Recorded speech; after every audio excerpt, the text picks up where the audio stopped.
দাঁড়িয়ে দাঁড়িয়ে 16টা সিট জিতবো, কিচ্ছু করতে পারবে না। দিল্লি থেকে বিজেপি যাকে খুশি এখানে প্রার্থী করে পাঠিয়ে দিল, বাকিটা আমার কাজ, আমি করে দিই। আমার কাজ 46% ভোট পেয়েছি এই জেলায়। আমরা তো করে দিয়েছি। 48% যদি ভোট হয় 200টা 190 95 200 সিটে আমরা জিতবো, ডবল ডিজিটে নেমে যাবে। ট্রিপল ডিজিট তো সংখ্যা মেজরিটি তো দূরের কথা, তৃণমূল তো 100 নিচে নেমে যাবে, ডবল ডিজিটে নেমে যাবে। এইটা করুন, পশ্চিমবঙ্গের লোকজন বেরিয়ে সেখানে।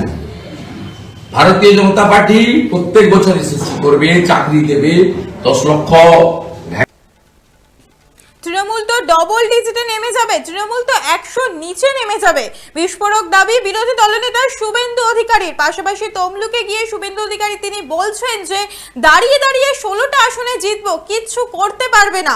তৃণমূল কংগ্রেসকে তীব্র আক্রমণ শুভেন্দু অধিকারীর। দিল্লি থেকে যাকেই বিজেপির প্রার্থী করুক না কেন, বাকিটা আমার কাজ। 46% ভোট পেয়েছে এই জেলায়। এদিন তমলুকে গিয়ে এমনই দাবি করছেন বিরোধী দলনেতা। তৃণমূল তো 100 নিচে নেমে যাবে, বিস্ফোরক মন্তব্য বিরোধী দলনেতা শুভেন্দু অধিকারী। কার্যত তৃণমূল কংগ্রেসকে তীব্র আক্রমণ বিরোধী দলনেতা শুভেন্দু অধিকারী।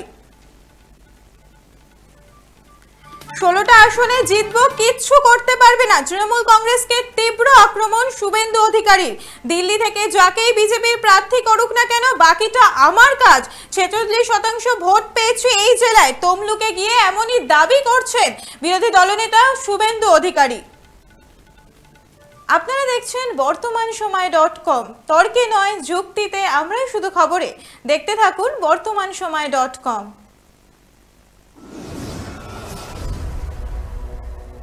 আপনারা দেখছেন বর্তমানসময়.com।